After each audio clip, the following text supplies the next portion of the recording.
87%. Yeah, that's the percentage of all real estate agents that get in the business today that'll be gone in 2 years. Let me tell you something. Why is there so much turnover in real estate? Because it isn't easy. And because most people don't know exactly what they need to do to get to the next level. Now look, regardless of whether you're brand new to the industry or you're a team leader, you've got 40 people on your team and you just want to get to the next level. If you're doing 10 transactions a year, you want to get to 25. You're doing 500 transactions a year, you want to get to 1,000. You're at 1,000, you want to get to 10,000. Let me tell you something. You need the right coach. Why? Because Club Wealth is the only coaching company on the planet that will literally guarantee that you will double your income or make at least an extra $100,000 your first year coaching with us, or we will give you 100% of your investment back. This is for people of all levels. Click the link below, sign up for the appropriate tier level, and let's get you a strategy session today. And I promise you, I 100% guarantee you, promise you, that you will walk away with a heart full of gratitude for the time that we took for you, because you got so much value out of that call. Schedule your strategy session today. I promise you'll be glad you did. Sign up for a strategy session at clubwealth.com/strategy session. We are talking with Coach Monique Gilbert. She is a Club Wealth coach. She's a real estate agent closing 75 to 150 transactions a year. She's doing a ton of work with investors and with her sphere of influence. And we're going to show you exactly how you can do the same. So check this out. Monique what market do you serve, Monique? I know you're serving a fairly large area, but tell us where you're at. Yep. So I am in the Great Lakes Bay area of Michigan. So kind of the middle of the mitten and all the way up the bay. You know, if I were to be a Michigander, we always get this map out, but all the way up here. So we have agents in about 6 counties here. So a pretty widespread area. But my home base is the Great Lakes Bay, Saginaw Bay, Midland. Gotcha. Okay. But now I can tell you from experience, because I've got clients. Well, you and I have done a lot of business together indirectly and directly, interestingly. Obviously through Club Wealth, you're a Club Wealth coaching client, which is super cool. You're also a Club Wealth coach, which is even better. And you also are doing business with my daughter, Madison. I know she's doing some loans for you. She's got a company called Perfect Fit Loans, and she's handling some loans for you on another real estate coach with Club Wealth who's buying some investment properties from you there in Michigan. And frankly, she's very excited. I just had a conversation with her yesterday. I actually had conversations with both of them. They're both very excited. Both have expressed how professional you are, how good at finding these investment properties you are, how good you are at, getting that deal structured. And really, I got to say, like, I'm enamored. I'm excited. I want to know how you're doing it, because, you're doing so much business with investors. How is that different than working with a typical client? Well, so one of the things is that you always have to be alert. You can't miss out on anything. And you have to be looking at things from an investment perspective, which is going to be kind of different criteria than somebody who's looking for their perfect match in a home, right? And so they're going to be wanting to run the numbers. They're going to want to be seeing what the expenses are, what the updates are going to be needed, what the return on the investment is. And so it's really looking for different investors are going to have a different type of typical property that they're looking for. And but all of them are in it, right, to provide a house for somebody that needs it. And also at the end of the day, they need to be making money, not spending more than they make. So looking at all of those aspects of the deal and getting the right purchase price, making sure it's in a place so we can get a great tenant. Making sure that the taxes are not crazy, and that there's not any impending, huge kind of maintenance that's needed. So, okay. So what do you provide? Oh, let's back up. First of all, how are you finding the investors you work with? And then I want to know, what are you providing them with? Like, what kind of information are you giving them ahead of time so that when they're looking at a property, they can analyze it quickly and make a decision on, hey, this is one that I want to do? Well, so one of my lead sources is where I'm offering cash offer now for people who are in distressed situations. Sometimes life goes awry and people, whether it's they've lost somebody or they're experiencing divorce or, something bad has happened, they lost their job, whatever, they have to relocate on a moment's notice. There might be situations that people are looking for not necessarily the highest price as a seller, but looking to they've got to offload their property, and we are able to do that. And so I just have with having those advertisements, it has given me a base of properties that I come into contact with. And so then I can shoot those off to, to somebody who might be interested in those, or might be a property that I am able to purchase myself, in rehab, and either use that as a rental or as a flip for a new home buyer. We have a really big Google presence as well. And I've been in the business for about 16 years, and doing up to 125 deals a year, you come into contact with a lot of people. And I have looked at my sphere of influence as not just my sphere of influence, but also as possible investors, because I truly believe that there is no better investment than real estate. And so I have been able to approach different people in my sphere of influence about investing in real estate, and they have had wild success with it. Some of them have become landlords, and I also have a property management company at your suggestions. I love it. I'm so excited about that. I can't even tell you. That is running great. So, some of them have become landlords over the last 15 years, and other ones are, financial investors in the homes, where we're helping sellers do things to the houses that they would not be able to do and get a higher return when they sell it, or helping to purchase the investment properties from distressed sellers, all kinds of different ways, and a lot of different needs that we can meet from both the home sellers and from the investors' point of view. Okay, so I want to dive deeper on this. And by the way, hi, Adam, and I appreciate that. Adam says, great stuff, guys. We got Adam Rodriguez on watching, along with a bunch of other people. But what I want to suggest is, first of all, everybody that's on right now, we are following the comments on Facebook. So if you guys want to post your questions in the comments on Facebook, we'll go ahead and we'll make sure they get answered. But Monique, I want to ask you something. I want to back up a step. First of all, you'd mentioned you were very strong on Google, and I'm assuming by Google, are you talking pay-per-click or are you talking Google LSA? Both.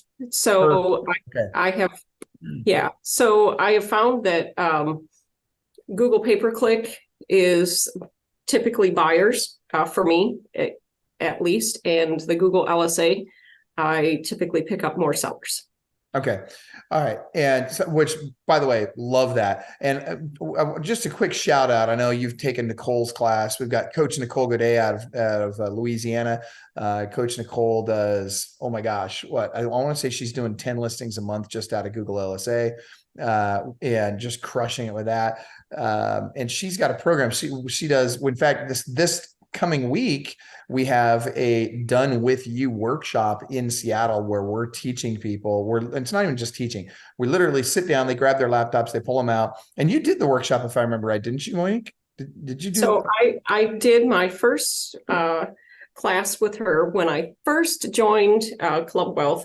It was like a week before the conference. And so I did it online, and I took Nicole's class online, and immediately started implementing some of the stuff that she had. And I know that within, I don't know, the remainder of that year I had, and that was what, in October, I had 3 deals that same year that closed because of that particular class. And so, you could get lost in the world of Google. So it's been really great having resources that I could learn from. I never considered myself a techie person, but I can tell you, I know 100,000 times more than I ever thought I would know about technology. And I also think that one of my biggest strengths is finding people who know what I need to know, and linking up with them, because you can't know everything. You don't have enough time in the day to be good at everything, even if you could learn it. So a key part of business is finding the right partners. And so I have found a lot of great partners along the way. Yeah, no, that's awesome. And Nicole is certainly one of them. And so I'm seeing Michael was asking in the chat about, more information about the class. So there's a couple of things. First of all, Michael, there's the class that gets taught at our big events. That's coming up in April. If you go to clubwealth.com/LABC, that stands for Listing Agent Boot Camp, clubwealth.com/LABC. That'll take you there. And Nicole teaches that Google LSA class at that event. It's always one of our most popular classes. Everybody freaking loves it. And you'll come out of there with enough to just really crush it right there for Google LSA. Now, if you want to go more detailed and you want to kind of take it to the next level, you go to clubwealth.com/Trace, TRES, and she will manage it on the back end for you on a monthly basis. She'll do all the ongoing stuff. Her team will do all the ongoing stuff that needs to be done to ensure that your GLSA is dialed in. And then we've got the workshop in Seattle. And the workshop in Seattle is where you sit down. There's only like 5 to 8 people in the room, and you've got your laptop out, and Nicole is walking from desk to desk, and she is literally dialing in your Google LSA. She's saying, okay, click here, click there, put this in there, add this there. And within 8 hours, you come out of there 8 hours later, and it's all set up and it's ready to go. It's unbelievable. And so, yeah, Michael, definitely, if you want to be a listing agent, GLSA is one of those things you need to do. So that being said, Monique, I want to come back to the whole investor piece. And is it important with these investors? Is it important that you are also an investor, or do you feel that, because obviously you've got experience as an investor. I'm sure that helps with these guys, but is it a prerequisite to work with the investors you work with that you're also investing in real estate? I don't think it's a prerequisite, but I do think that it has really helped me understand a multitude of different facets of things that are important in the world of investing, because I can say I have made mistakes along the way, and I'm always my best guinea pig. And so, I have flipped, I would say, I don't know, 30, 40 some homes over the last several years. And I have long-term rentals and short-term rentals myself. And so certainly I have learned things that I would not have known as, for my investors. So I can know what to look for when I'm actually touring a home, when I'm actually looking for a home, and making sure that I know all of the different information, getting all of the, the appropriate documentation from the sellers, so that we really know what's going on, in the house. You get the wrong house or you get the wrong tenants that are under a lease can be a nightmare. And so just really making sure that my investors who are going to be landlords have all of the right information on the particular house, and the tenants, if there are tenants in there, and the upcoming maintenance. And then for my investors who flip properties, key there, a lot of times, especially if somebody is just going into becoming a flipper, so to speak, is things what we call ourselves, you can really lose a ton of money. And so the key to that is knowing exactly where you need to buy and what you need to do to the house. And I am totally one of those people who believes in integrity and doing a great job. I am not, a Band-Aid flipper where I put fancy things on top. What do they say? If you dress up a pig, it's still a pig. Okay, so that's not my belief system. And so there are people that I won't work with. I don't want to work with people who aren't going to take good care of their properties, and I don't want to work with people who are not going to do good work. But I have been able to learn over, the last decade, really, when I've been focusing on investing and that kind of thing, on, what it takes and what I need to look for. And there's still always more to learn. So So let's talk about this then. So, because as an investor myself, I get really frustrated when agents, and this happens all the time, when agents will send you, or even, wholesalers will send you,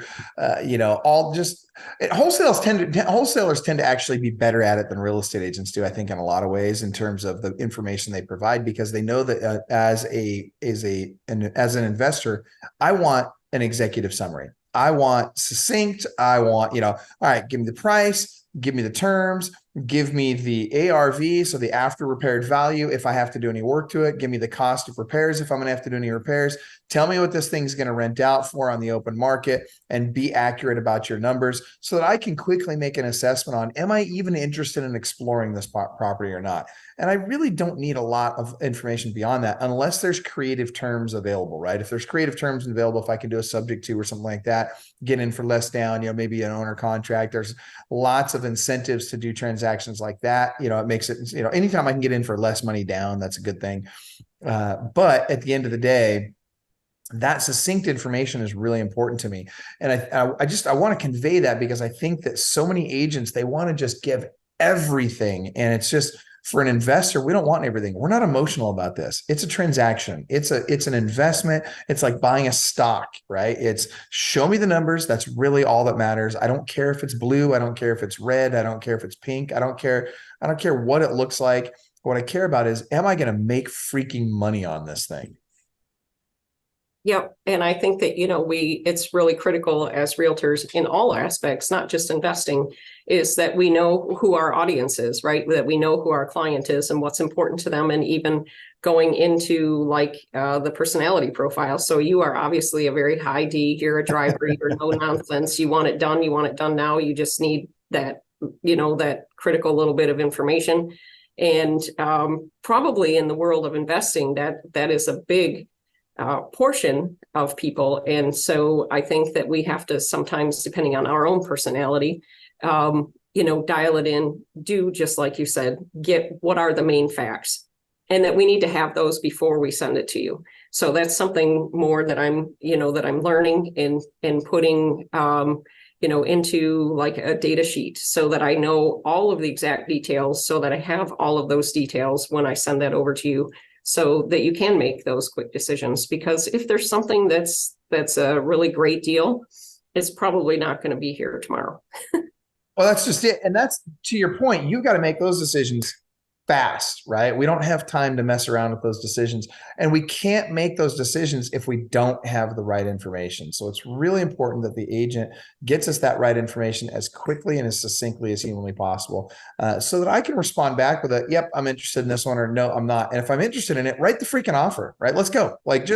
I'll tell you right then and there, here's the terms I want, just get the offer written. And this can't wait until tomorrow, to your point, because a good deal is not going to be there tomorrow. If it's and by the way, I don't buy stuff if it's not a good deal. Again, I'm unemotional about the real estate I buy. It's a business.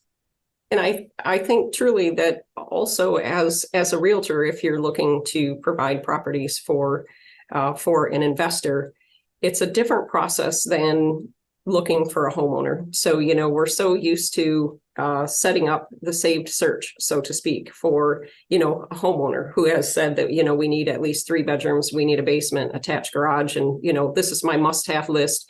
And we set up that search, and sometimes we can get lazy, right? Because we have technology that does all of the stuff for us, right? It's sending those people out those things, but it's not going to work that way for an investor, right? I don't have any investor who I'm going to set up on a home search, and they're going to look at it every day and know whether or not that property makes sense. Everything has to be investigated. So if you have an investor who's looking for something, you need to be proactive. You need to do the home search, and then you need to say this might work, and then you need to collect all the data and then send it to your investor. It can't just be where, gee, I've had this guy who's an investor and he said he's been looking for the last 2 years and I haven't sold him anything. Well, because he's probably not. Whose fault is that? Yeah. Yeah. So it's a different mentality. And as a realtor, we can certainly help them be very successful, but it's the realtor who is going to be proactive and start digging and finding those deals and being able to offer all of that information up front that's going to be successful in sealing that deal. And okay, so we've got, first of all, yes, I love what you said about agents being freaking lazy. Can I just tell you, if as an investor, that's one of my biggest frustrations is freaking lazy agents. The second is ignorant agents, right? When they don't understand what's going on, when they don't even understand their own paperwork. And dude, I got to tell you, those guys just drive me nuts. And so it's really nice when I'm working with somebody like Monique here. Monique, you are professional. You dress properly. You dress like you mean business, right? You show up. You deliver great service. You absolutely don't rely on technology to do your job for you. You use it as an enhancement to the efforts that you're putting in. That's something that is missed on a lot of agents. They just want to automate everything and make it as easy for themselves as possible. And they forget that, look, if as an investor, you got to understand my buy box. In other words, what are the parameters around which I will buy a property? And then you got to go find some stuff. And when you find it, I'll buy it. Right. And that's the way most investors are. They're, again, I keep pulling this emotion out of it. And I love Lisa's comment. She's like, well, I appreciate your compassion, Monique. The deal is about the person, not the property. And I get that. For me as an investor, Lisa, the deal is about the property, but the relationship, that's important, right? We always talk in Club Wealth about building relationships on trust, right? And I trust that when I'm doing a deal with Monique, Monique's going to find me the right property. She knows what I'm looking for. She's not going to put me in a neighborhood that sucks, right? Because I want to be in good neighborhoods. I want to be in good homes that I'm going to keep for a long time. I want to know that the numbers are going to work. And I want to know that she's going to be able to facilitate every step of this process, everything from, finding the property to organizing the contractors, getting the work done, finding the tenants, all that. I want to know that she's going to handle this thing from soup to nuts for me. And she does. And that's the difference. That's why I want to work with somebody like Monique. And it makes my life as an investor easy. All I can do is write a check. Like, that's great because it doesn't take a lot of my time. I want her to put the time into it and to take care of all the details. And Monique, that's something that you do very, very well that so many agents don't. But that also brings us to another question.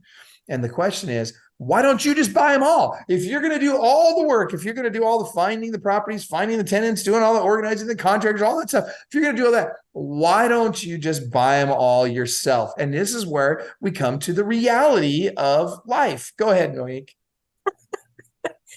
Well, I can certainly tell you that I have learned so many things over the last 5 years that if I could do the first 10 years of my real estate career over, I would have done a lot of I would have done a lot of things differently.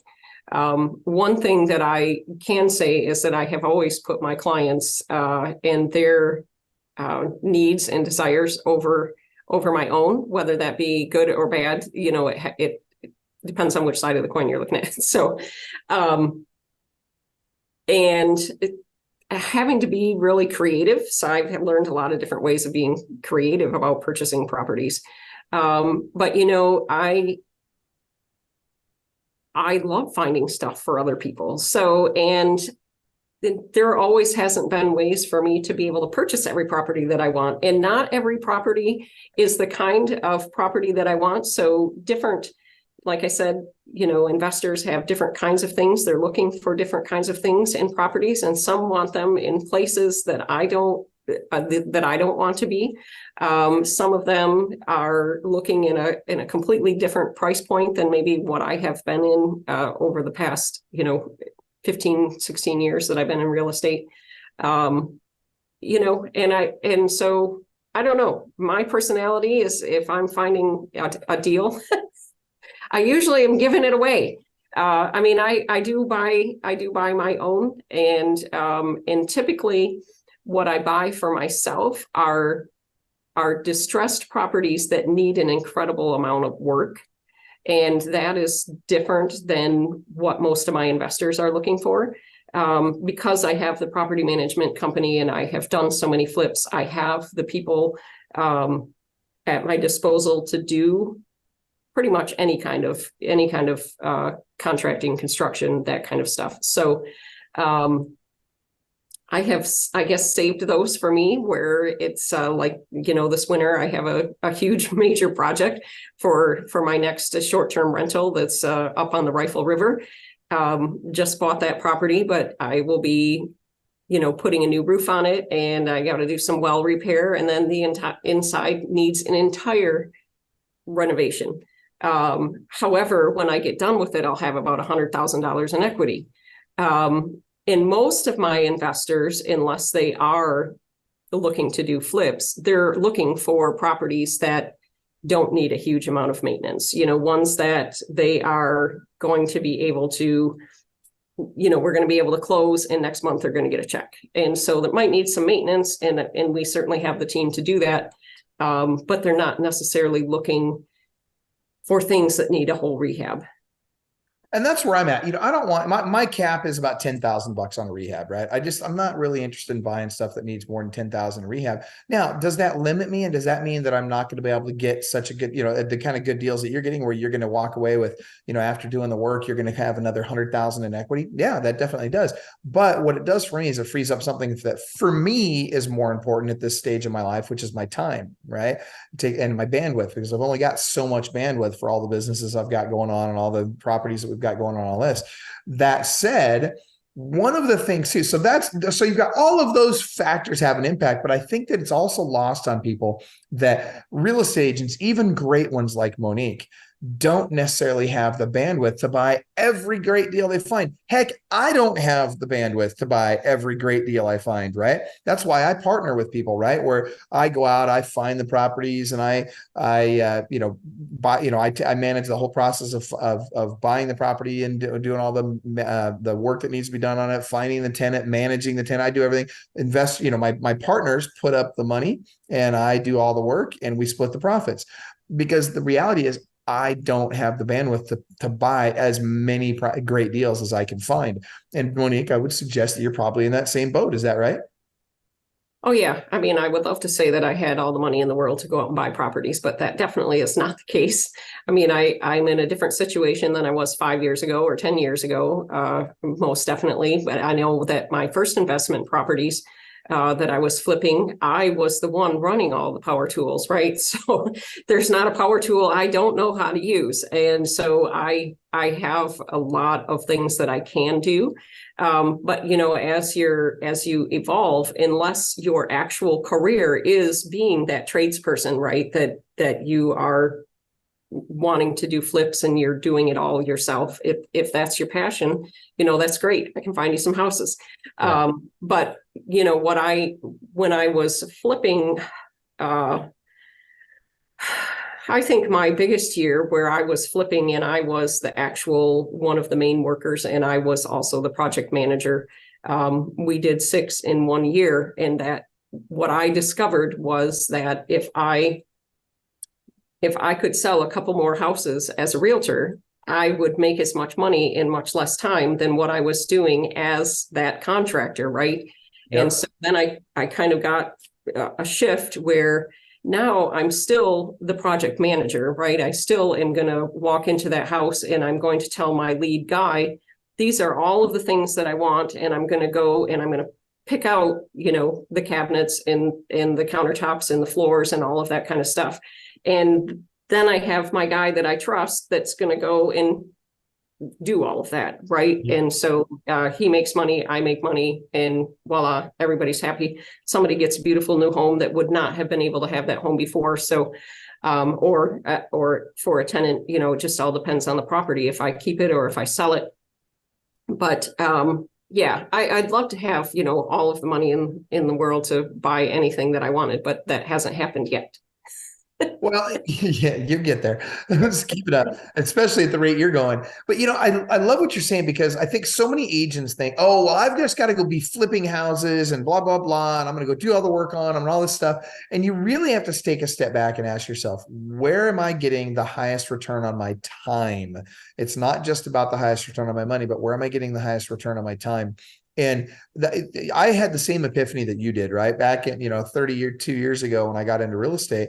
My first couple of rental properties, I went in, I did a whole bunch of work myself. I was doing, and I get caught up in that, right? I find I'm doing that around this place here, this cabin tearing I have in the woods. I've been enjoying building out. I built out a closet downstairs, and I'm doing little projects here and there that kind of bring me joy. But that's not where I make my money. I'm just doing that because it brings me joy. I don't do that on my investment properties, right? On my investment properties, I let somebody else do that stuff because I get paid a lot more when I go to work and I sell real estate, or for me, it's when I coach real estate agents and I teach them how to do this stuff. Or I'm coaching real estate investors. It's where I'm doing those things that I'm making more money than I can if I'm out with a hammer and nail. And I think for most agents, I think that would, I think that's the same for most, not all, but most agents. If you really look at it, you're going to make more money by paying somebody to do that. Even if you're paying them 50, 60 bucks an hour to do that work, you're still making more money in your real estate business. If you're doing it right, you should be making, $200 to $600 an hour and more selling real estate and that's a lot more than you can make swinging a hammer. So what advice would you give to agents that are considering getting involved in working with investors, Monique? Oh, well, I would say that they need to look through their CRM if they have one, which I hope they do. And I know there's way too many agents that don't keep track of all of the people that they know. But, that's how I started. That is how I found the money to start buying investment properties for myself. I didn't spend any of my own money, but also looking in my previous clients and in my sphere and finding out who might want to be, an investor. Who can I help make money by purchasing investment properties? And so that's really is where I started. And then it's just kind of grown as I've been doing it longer and longer, and people find me because I don't know, because I have a presence, because I've been around and have worked with so many people, and also having the Google presence and having the right keywords in there, and then being able to do the advertisements for the cash offers brings a lot of sellers to me that are in the areas that are attractive for investors. And, investing is one portion of my business. And it's definitely is one that I have personally focused on more in the last couple of years, because I truly believe there is no better retirement than real estate. There's no better investment for real estate. And so who are those people in my life that I want to help be financially secure when, when everything's said and done. So yeah, being present on Google, being present on social media, and digging through that CRM of all those people that have been sitting in your database for, years, and finding out, picking up that phone. Hey, would you be interested in? Great, I'm going to find something for you. And then you have to go out and do the work. And it's, like I said earlier, it's a little bit different than the typical work, right? It's not just setting up a home search, it's doing a search and ferreting out those good deals. All right, so let's shift gears. First of all, I agree with everything you just said, and I would finally add to that my final word on working with investors or investment real estate as a real estate agent is, number one, be your own best client. I'm going to recommend to every real estate agent that's watching this that you need to buy some of that stuff you keep selling, because the reality is, real estate as a business is going to help you earn the active income that you will then go invest in real estate. And when you invest that in real estate, and I'm not talking about flipping here, again, flipping is active income, right? That's income that you then use to buy and hold real estate long-term. And that's where you build real wealth. But it takes time, right? It's not wait to buy real estate, it's buy real estate and wait, right? And so I'm going to suggest that everybody watching definitely do that. And now I want to shift gears to sphere of influence, because Monique, you're doing a lot with your sphere of influence. You're getting a lot of business by referral. How are you doing that? And teach us, what can real estate agents do right now to duplicate that success that you're having with your sphere?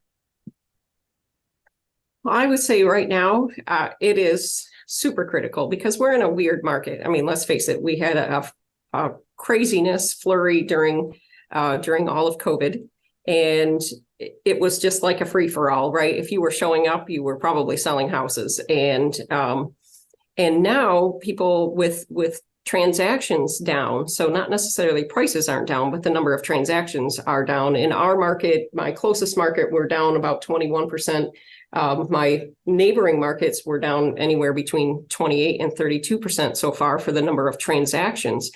And, realtors, a lot of them are afraid, where's my next check coming from? How am I going to eat? Well, the reality is that it's in your database of your sphere of influence. So when I started in real estate, I started in an area that I knew no one.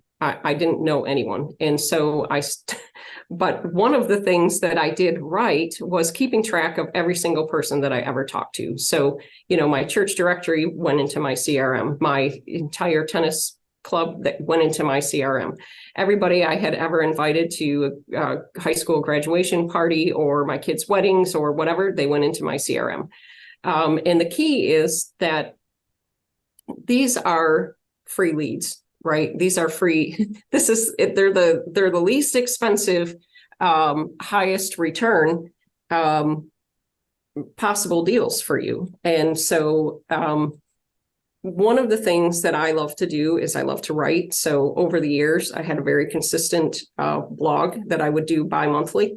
And people love to see the personal side of you and the professional side. So when you're working with your sphere of influence, you always want to make sure that you're on top of mind, because I think it's anywhere between 8 and 12 realtors that the average American knows, right? So when the event comes up for them, you want them to think about you. And so being able to stay in touch with them by giving them a real estate related blog every month and a personal story every month that sometimes tied real estate into it, because I love to travel. And so I can always bring real estate into a fun adventure kind of thing when I'm writing to people. Setting people up on a market update so that they know every month what's happening with, in their neighborhood.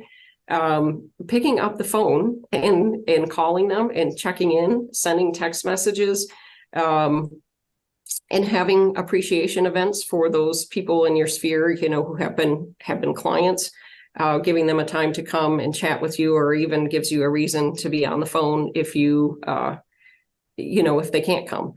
But really it's, I think that so often as realtors, we are out on the hunt for the next lead so much. We're out looking for the next shiny object and what is going to bring me money. And in reality, what's going to bring you money are the people that you know.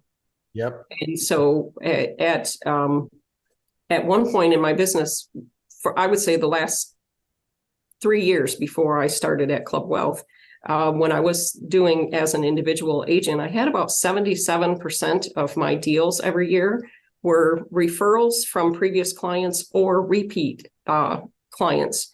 And I was doing 50, 60, 65 deals a year, and 77% of those people were free. They were free deals because they were just people recommending me, because everybody knows somebody who's selling real estate. Right? Everybody knows somebody who needs a realtor at any given moment in time. And so if you are giving them things of value and you are being real with them and sharing your life and your expertise and that kind of thing, and giving them valuable information, they'll remember you and they'll send you business. But don't forget to ask about it. But you have to know the right time. I'm not going to call anybody up on the phone that I haven't talked to in 6 months and say, hey, do you know anybody who's buying or selling? Dude, that's terrible. I hate it when agents do that. And then they use some cheesy script, like, they have this great conversation with them, and then at the very end, they use that cheesy, oh, by the way, if you were thinking of buying or selling a home, or had a friend or family member who was, do you have a realtor you'd refer them to? And I just think, God, that is so self-serving. And what you just told that person is, hey, the real reason why I called you was to get money out of you, right? And what you're doing, Monique, is you're building real relationships on trust. You're taking the time, effort, and energy necessary. You're picking up the phone. You're having conversations with them. You're caring about them. You're doing it a very different way than a lot of agents do it. I think a lot of agents, they look at their sphere as a cash register, and they need to look at it as a love bank, for lack of a better term, right? I mean, it's relationships that you pour yourself into that sure, they'll spit out business eventually, but that's not why you pour yourself into them. You pour yourself into them because you want to have great relationships, and the money just follows. Does that make sense? Yeah. And, people recognize sincerity, so one of the things that I do, like our team is getting ready to write handwritten cards and, for the holiday season. And I send out handwritten cards for every homeversary for every client that I have ever had. And people will post it on Facebook, because how often do we get something in the mail? Like I always say, my mailman must hate me because I hardly ever get the mail, because the only thing in it is junk or a bill. And so when we get something that's authentic, when you're updating your CRM, make sure that you put who your clients' kids are.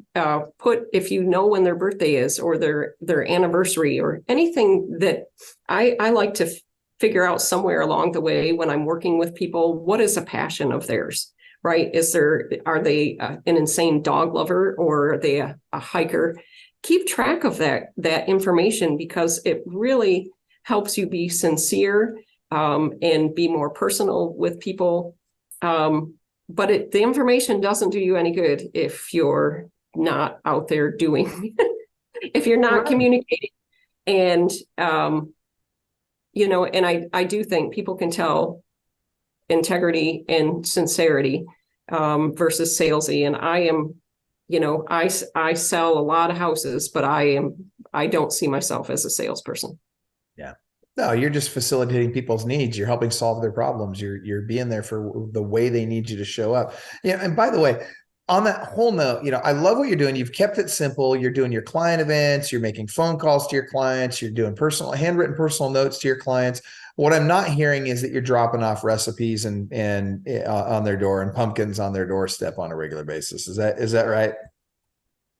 I have done stuff like that, and sometimes it will just hit me. So, it's not a super regular thing with me. But sometimes, so let's say I was up in Traverse City, where here in Michigan is a huge tourist town with lots of beaches, water, all of outdoor kinds of things. And they have all of these cool shops. And I have a previous client who I see on Facebook all of the time, who is constantly grilling. Like even in the dead of winter, he's grilling. And I walked by a little shop, and it was all sauces. Like it was an entire store full of sauces. And I thought of him. And so I picked up a couple bottles of really random sauces that you would not find where we live. And I did drop them off on the porch, with a note. But that's not, it's not necessarily what I do on a regular basis. Probably some people are better at it than me, or have good luck at it. But I guess it's more if I see an inspiration, I do that, versus handing out something that is generic. I don't. That's what I love, because it's really specific to that person. You're Right. doing it because it matters to that person. And that's what I'm talking about. That's how you build a relationship on trust. So good for you, Monique. I love it. I love everything you're doing there. We've only got a couple of more minutes. By the way, I see that Jason O'Keefe, who I believe is your coach, is that right? Is Jason your coach? He just became my coach. Yes, yesterday was our first coaching call. Oh, fantastic. So Jason's watching right now, by the way. And Jason, by the way, you're welcome to log in. We need to start doing this. You know what we need to do, Monique? I think this would make for a really interesting podcast. I think what I want to do is I want to start having our coaches on with me interviewing their clients. Wouldn't that be fun? I think that would make for a much more interesting podcast, because, like Jason, he's going to know more about what's going on in the inner workings of your business than I will. And you'll know more about the inner workings of your clients' businesses than I will. And you can ask them better questions than I can to really pull some of those great things out. Anyway, that being said, we got just a couple more minutes. And I know that you had a couple of questions for me, so I want to make sure that I gave you the opportunity to ask those before we get to our next guest, Coach. So one of them is just a little bit more of a fun kind of question. And I'm going to ask that one first, and you may have to think on it for a second. But I want to know what your most embarrassing client mess up was that actually turned out to your advantage. So I know as agents sometimes things go awry. So have you ever had something that you did that was really embarrassing or off base, or was a mistake that you were able to turn around and end up landing the deal and them loving you? That's actually a really interesting. Here's the thing. I mean, I'm sure I've made lots and lots of mistakes. The question is, which mistakes have I made that ended up working out. I'm trying, man, I can't think of one off the top of my head. What I can tell you is that I've certainly had scenarios where I've gotten off on the wrong foot with a client and ended up, that we end up doing business and it ends up being a great relationship and those types of things. I had a real estate agent, and I don't remember their name off the top of my head, but I remember I had a real estate agent once that came to me. They were having to do a short sale on their house, and so there was no advantage to them to handling their own listing, and so they listed it with me because they knew I did a lot of short sales, and I was kind of the short sale expert at the time. And so I listed their house. I got it sold. There were bumps in the transaction. It's a short sale, right? Of course, there were bumps in the transaction, but I believe he was able to stay in that home for almost 3 years without paying his mortgage. And turns out he ended up really being appreciative of that, and has consistently said very nice things about me on social media ever since. And I'm grateful for two things. One, I'm grateful for that relationship that worked out well. But two, I'm really grateful that he got the outcome he needed, right? He got to spend a lot of time in that property without having to make that payment and was able to get himself back on his feet. He had come through a pretty rough situation, a divorce and just all the stuff that goes along with that, which is very commonly very messy. And it worked out okay for him. And so that felt good. I appreciated that. So I don't know if that's quite the exactly what you were looking for, but it made me think of that.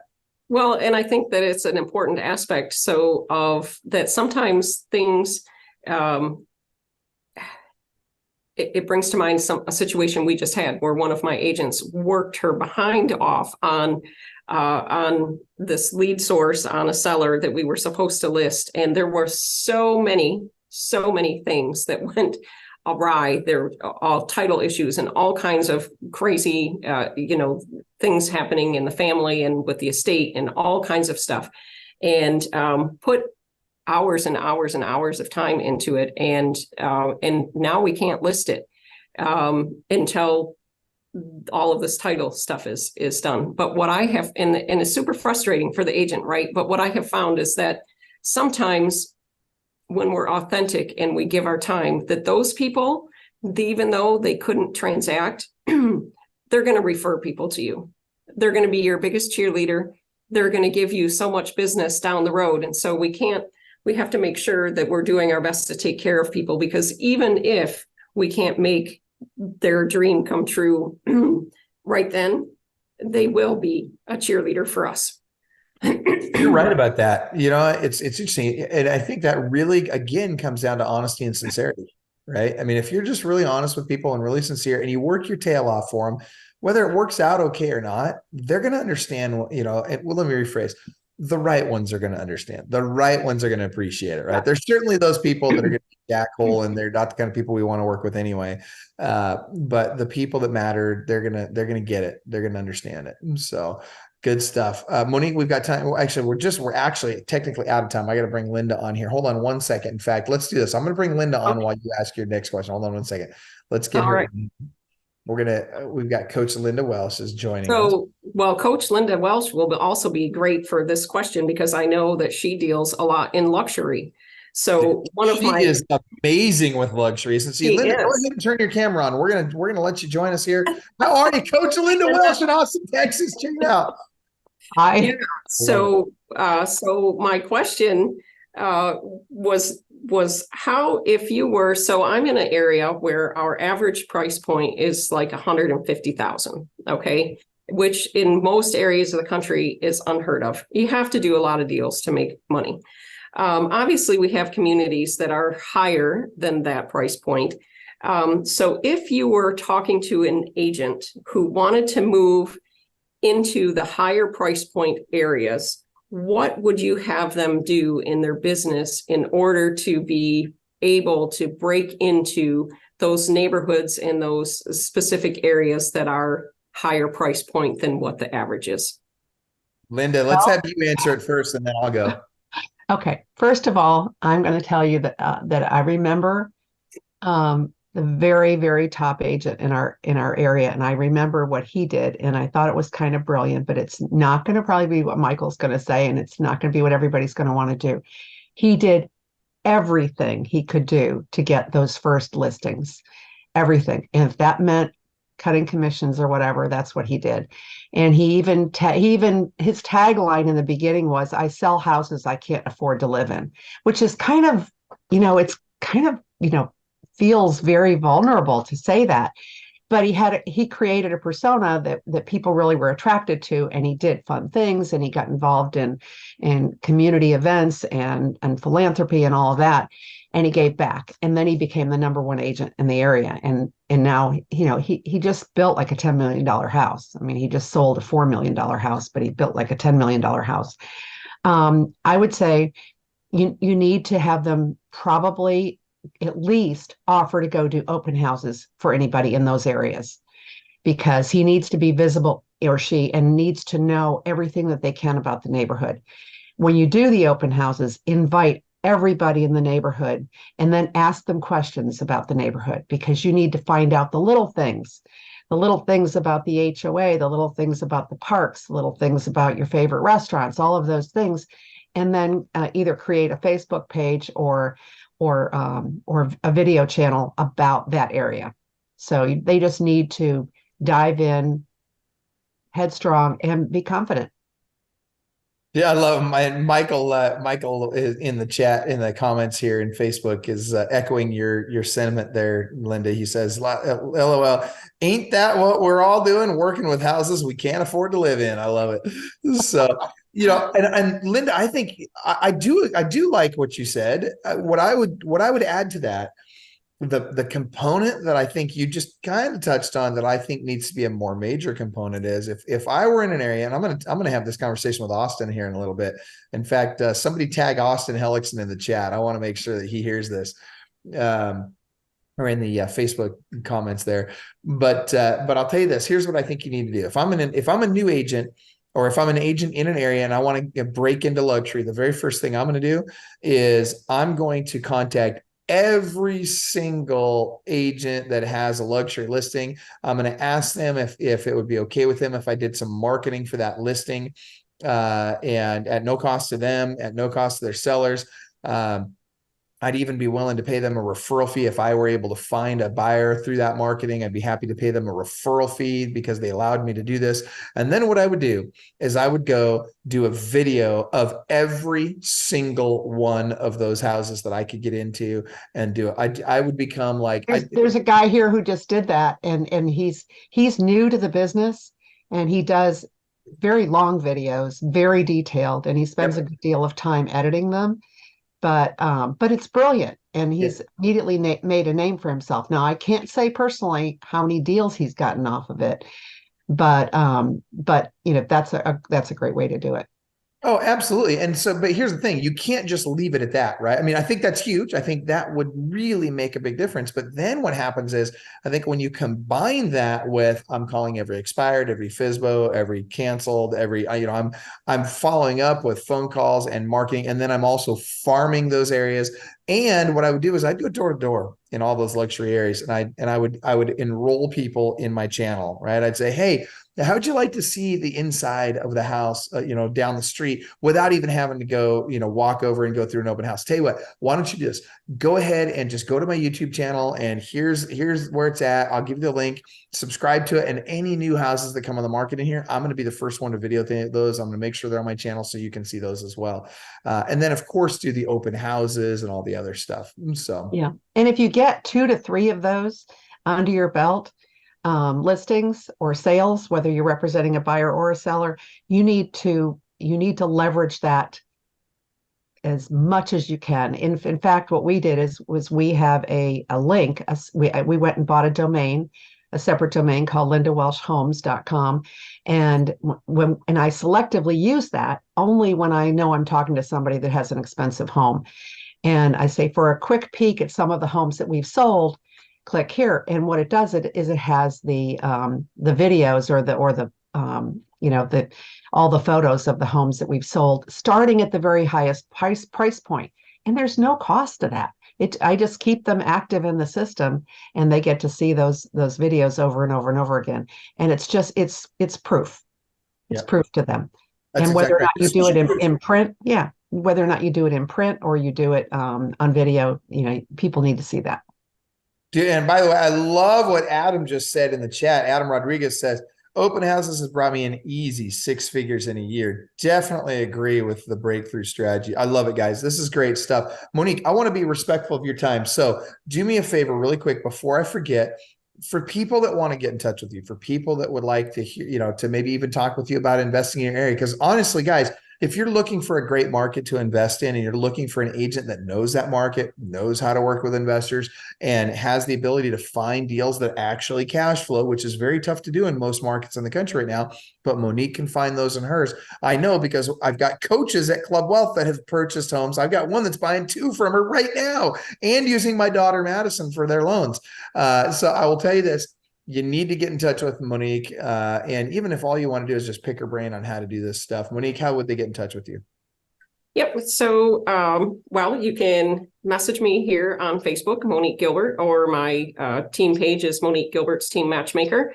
And, or you can reach me by phone, which is 989-475-2958. And we do have lots of deals, for investors. And we also have great strategies and leads and systems for any realtors who are looking for a new home, because we are looking to add about 3 or 4 more people in the next couple months to our team here.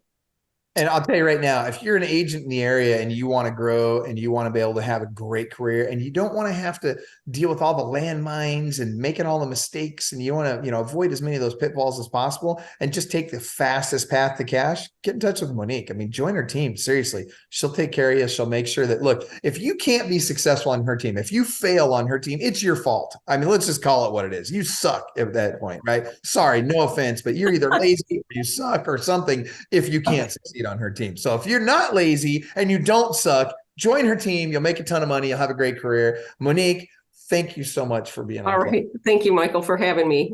You bet. All right. We'll talk to you soon. Thanks, Monique. Right. Bye-bye, guys. We're going to move forward with Coach Linda Welsh.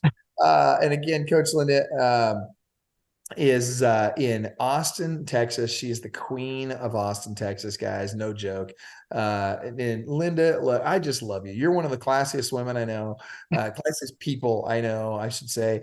And I got to tell you, it's funny. I'm going to take us a little story about Linda, and then we're going to go into some details on how she's doing her business, how come she's able to do so much luxury, what it is that it takes to be successful in that arena. But I got to tell you a little story. So I was down there doing some events, and I'm going to tell you 2 stories about Linda. So first of all, I was doing these events down in Austin, Texas, and actually all over Texas. And Linda, in 1 week, came to 3 events that I did. They were 3 half-day events. All 3 events were the exact same event. They were 3-hour event each. And she drove a long ways, actually got a hotel room one night to stay at a hotel so she could go to the event the next day. I mean, Linda was a trooper, went to all these classes. And on the 3rd class, which was in, I think that was in Houston, in the 3rd class that I did, I looked, there's Linda in the front row taking notes like crazy on the information that she's already heard twice in the last 2 days. I think you could take that a couple of different ways. It could be I'm a slow learner. I don't mean that at all. In fact, I mean quite the opposite. My whole point behind this is the most successful people are the greatest learners. The most successful people are professional students. And I'm not talking about the professional students where, they spend their life in college and they never, in academia and they never get anywhere. I'm not talking about that. I'm talking about Linda is a constant learner of those things that are going to help her succeed in her business and in her life. And she's absolutely persistent and tenacious about gathering the knowledge that she knows that she needs to have to get to that next level. That's one story. So the second story I want to tell you is, and by the way, that's paid well for her, right? And now the second story is that I was having lunch with Linda one day at this country club that she belongs to.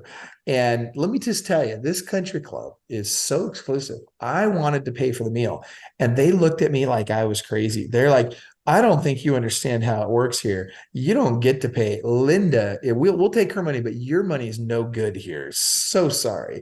I'm like, wow, I'm not even good enough to give him my money. That's how high end this freaking this resort or country club was. I was pretty impressed, and the food was great, and the company was even better. But that being said, Linda Welsh, thank you so much for taking time to be on the podcast on Club Wealth TV with us today.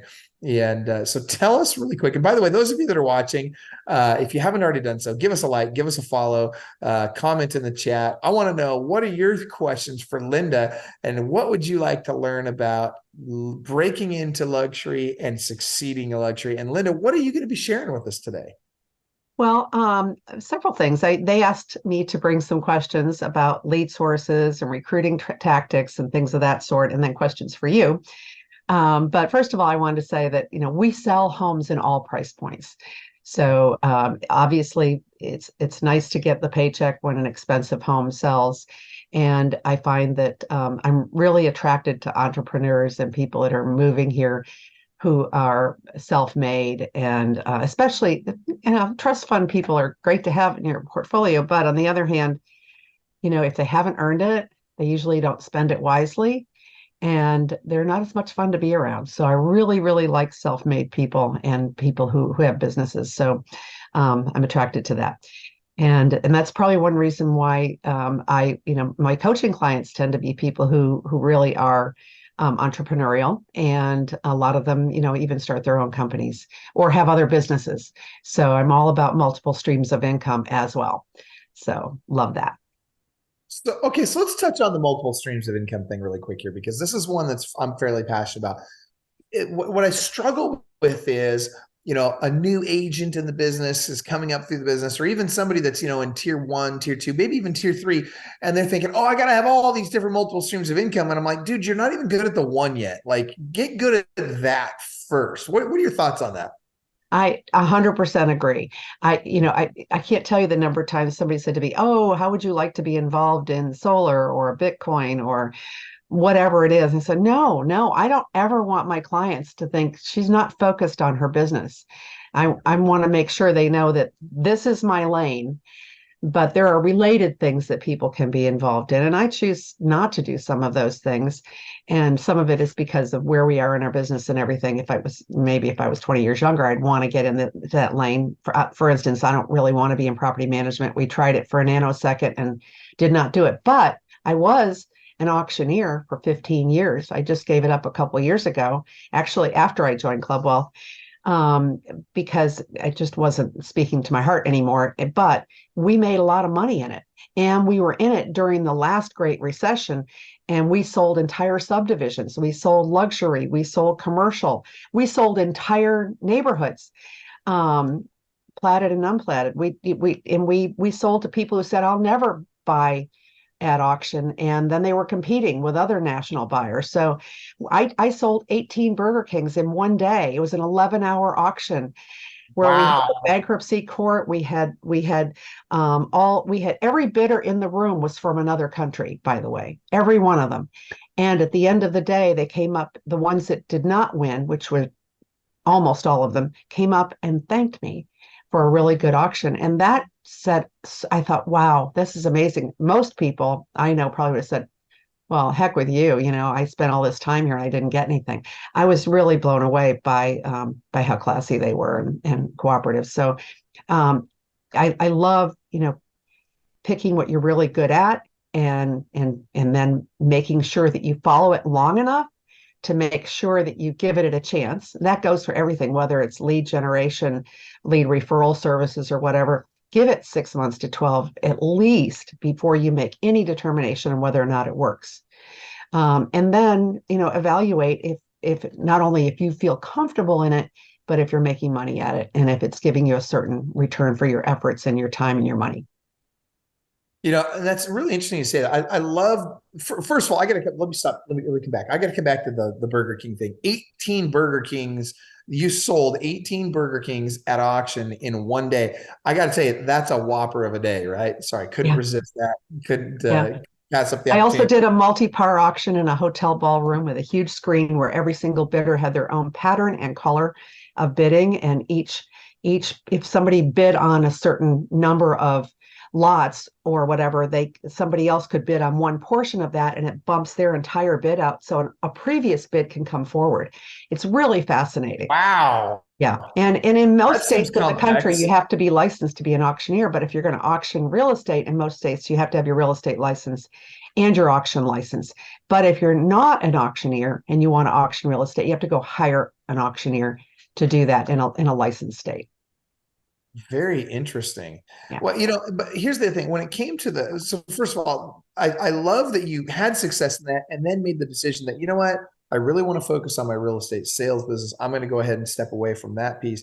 But you still open to the multiple streams of income. Now, when we talk about multiple streams of income, I agree with you. I think that, they need to be ancillary to the business you're already running, and as opposed to adjacent to or completely separate from the business that you're really in as your core business, because it can be such a distraction. And until you're doing your business at a high level, I think it's a bad move for most people to go try and do multiple streams of income. That being said, the one stream of income I would suggest that everybody should be going after is they need to be buying and holding real estate long term. Right. Yeah, and that's one thing that I cannot say enough times, and especially those of you that are real estate agents.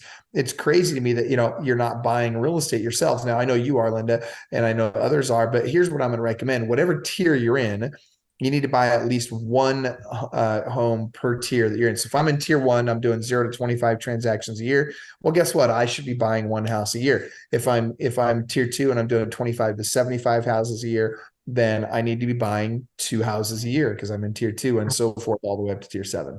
And buy and hold, not buy and flip. Generally, buy and hold. Mm-hmm. That's right. Yeah, and, because and evaluating what that return on your income, and the more diversified you can be in that, the less you're going to worry about when you have something that's empty for a couple of months. So, and I do think it's going to be interesting, because I think there are going to be some opportunities in the next couple of months as taxes are due. And there seems to be, in a lot of cases, from what we're seeing here and what we've talked to other agents about, is there's a little bit of a downward push on rental prices at the moment because of the people that can't sell. They're putting their properties on the market for rent. And I think that there will be some investors who will say, hey, I'm going to sell something. I don't know what it is, but I'm going to sell either my least profitable, or we're going to put 3 or 5 of these on the market. And whichever one sells first, we'll yank the other 2 or 4 off. So I think there are going to be some opportunities there for those that can jump in and pick up some great rental properties, and maybe do, slap the lipstick on the pig, more or less, get we it. were just talking about that with Monique. That's funny. Yeah. Yeah. Get it a little more marketable, because sadly, a lot of people who, especially those who manage their own properties, don't take professional photos. They don't virtually stage. So take photos of those properties when they're empty, virtually stage them, because you're going to use those photos over and over and over again. And it's ridiculous not to make it look as good as you possibly can. Yeah, it's really interesting you say. I'm glad you brought that up, because that's true. That's one of the things that I have not done a good job of. I need to get better at is, doing professional photography on the houses that the rentals that I currently own, whether it's long or short term. Yeah, and short term especially. Oh my gosh, if you're going to own a short term rental and you don't have professional photography, holy cow, that is like spend $120. You're going to use those photos for the next 12 years. Yeah. And you'll Right. stand out, because how many STRs don't have professional photos on Airbnb or VRBO or whatever? And so, I love that. I think professional photography is very important. I think floor plans, it's interesting. Everybody wants to see floor plans. How many times, specific to STRs and rental properties, you hear when studies are done on purchasers, they always say they want to see the floor plan. But how often do you see people promote a floor plan as part of a rental or a short, whether it be long-term or short-term? Yeah, if you can include it in the photos, it's great.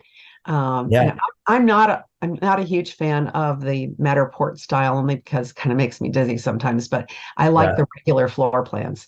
And if you virtually stage them, hey, I've got a resource that costs us at the least $15 a photo. So you can do 6 or 8 photos for $15 a piece, and you've got them forever. So is that Box Brownie? No, actually, this one is called Style Dodd. It's $25 a photo, I think, for up to 4 maybe, and then it drops to like $15 a photo. So say that again. Style Dot. Style Dodd, STYLDOD. You send them the photos, you send them the style you want, whether or not it's contemporary or modern or traditional or whatever, and they put the furnishings, the photos, the wall art, the lamps, everything in there. They do a really good job. Really? That's great. That's a great tip. I love that. Okay, so that being said, let's back up a step. Let's talk about lead sources. Let's go into what are Linda's best lead sources? Let's hear it. Okay. Number one for lead sources are open houses.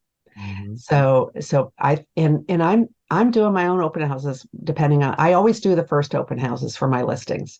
My agents can do them afterwards, but I'll always do the first ones. I think my clients kind of expect that anyway, but I really want to get to know everything that I can about the neighborhood. I want to meet all the neighbors. And I also use open houses in a couple of other ways, but I think open houses, just having those conversations, I can't tell you how many times I've gotten buyers in the really high end, even those who said, well, I was working with a realtor, but I haven't signed anything. And I want to use you because you really know the neighborhood. In fact, I have one who's now, they're now friends of ours, and he's a doctor in town. And I love working with doctors, by the way, because they make good decisions quickly and they act on them, and they don't want all the stuff in between. Just give me the bottom line and let's get it fixed. And they can fix anything. As long as it's not a brain injury, they can fix it. So we've had people, they don't care if there's roofing problems or whatever it is, they can go in and fix it. So what he said to me is, oh, we only buy houses that Linda parties in. So if I know a neighborhood, I'll say, oh, I know that house. I was at a party last summer, a barbecue, or I sold that house, or I know those people. That kind of reinforces when you're showing the neighborhoods that you really, really, really know it truly. And That's freaking hilarious. I've never heard that before. What a great idea. yeah. So anyway, open houses are a big one for me. Number two. Hang on. Wait. Before you go on to number two, let's do a little bit deeper dive on open houses. What are you doing? Are you doing anything special for your open houses? Like how many signs are you putting out? Are you doing banners? Are you doing cookies? I want you to describe a Linda Welsh open house. Well, and it depends on the area, because some areas you're not allowed to put open house signs, and not even for sale signs. So we market the heck out of them. So we market them on social media. We also go and do reverse prospecting to find everybody that has a search for that property, and we'll take like the first 100 or whatever, and we'll specifically go out to those agents and say this is the reference number, and it fits what their needs, and we invite them. We also do an invitation. The first open house that we do, if it's going to be on a Saturday or Sunday, we will probably go live on Wednesday or Thursday, but we're going to send an invitation to the neighborhood on Monday or Tuesday. And these are on invitation size cards. They're going to be printed, but we're going to be hand signed, and they're going to be an invitation size envelope so that they open it, because it's an invitation, right? We're going to say, we want to welcome you to the open house. We realize you're probably not in the market right now to buy another home, but maybe you're curious about this home, and maybe you'd like to help choose your next neighbor. We would love to see you there. Come on over. We're going to have punch and cookies or whatever it is.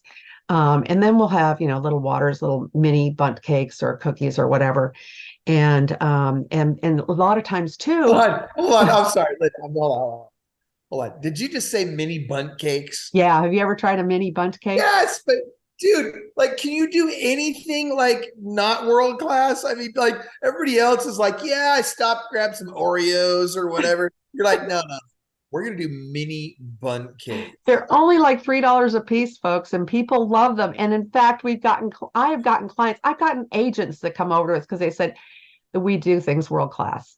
So yeah. So I've always tried to live by the mantra, that it's world class or not at all. Yeah. And if you can't do it world class, don't even bother doing it. Just go do something else. And by the way, we don't serve alcohol at our events, and I know, Michael, you wouldn't either.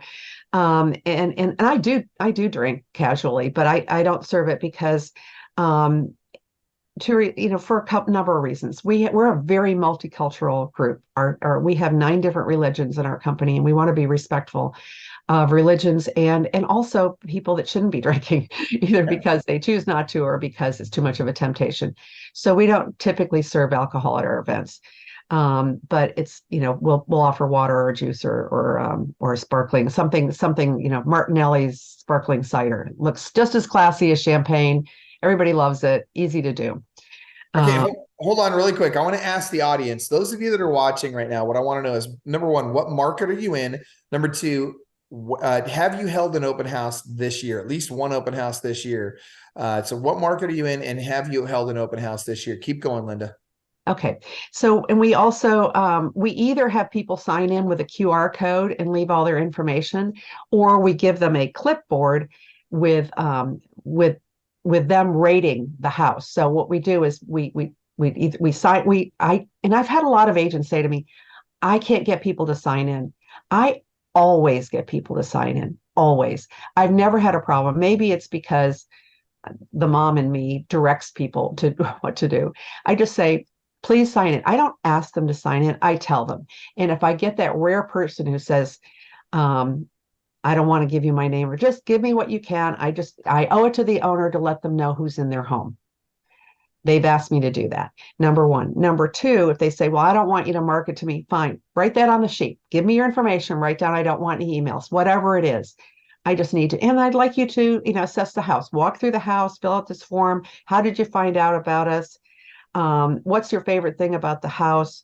What would you recommend? Those sort of things.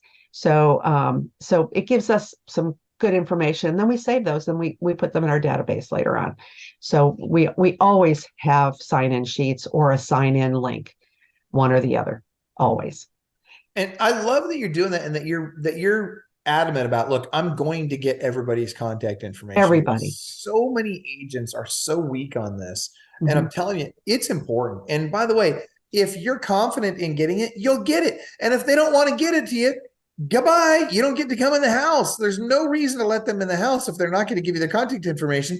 And that is legitimately for your safety and the sellers. Right. And by the way, we ask if they have a realtor, we ask them who it is.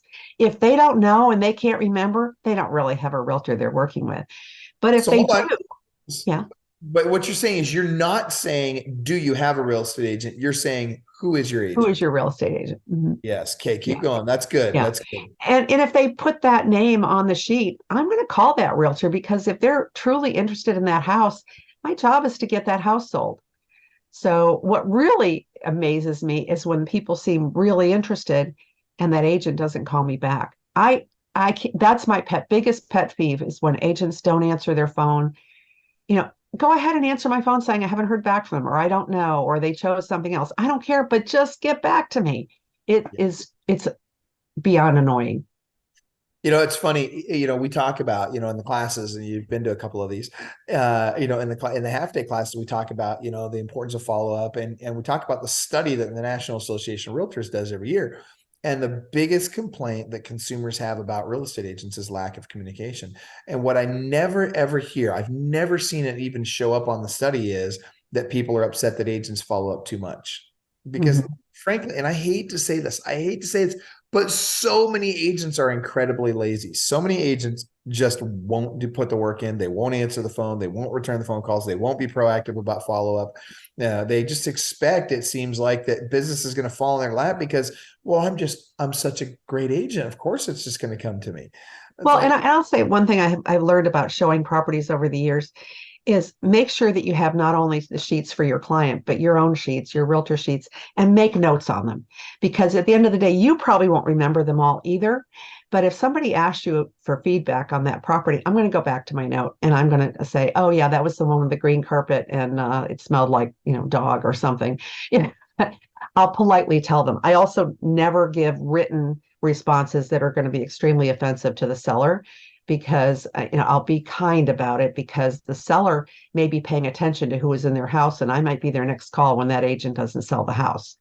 So I'm going to say, they might consider toning down the fuchsia walls in the guest bedroom or something of that sort. That might help, rather than saying, God, that looked like Pepto-Bismol. It was horrible. But So, Linda, you're playing chess when most people are playing checkers. I yeah. love that. That's fantastic. Okay, So, great. but to your point, that feedback that you give, it does a lot. Not only, first of all, yes, it's very possible that you might be that next call from that seller, and they might they might be thinking, like when you call on expired, they might remember, oh, you came through my house when I had it listed with that other agent. Now, the other thing is the other thing to keep in mind is it's that relationship with that agent, and I think a lot of agents shortchange the importance of the relationship with their fellow agents. And what you're saying is, hey, look, I always like to give feedback because what agent doesn't like to get feedback? And if I'm the one that's consistently giving feedback, agents remember that. They appreciate that. They're going to remember that long term. And next time I need something from them, or maybe I want feedback from them on one of my listings, I'm a lot more likely to get it because I've been giving it first. Yes, absolutely. You want a great reputation in this business, and you want to be cooperative. Even the probably one of the best um, compliments I got from other realtors, from the people that they serve, is that I've heard from people that say, yeah, I asked so and so about you, and they said you were tough but fair.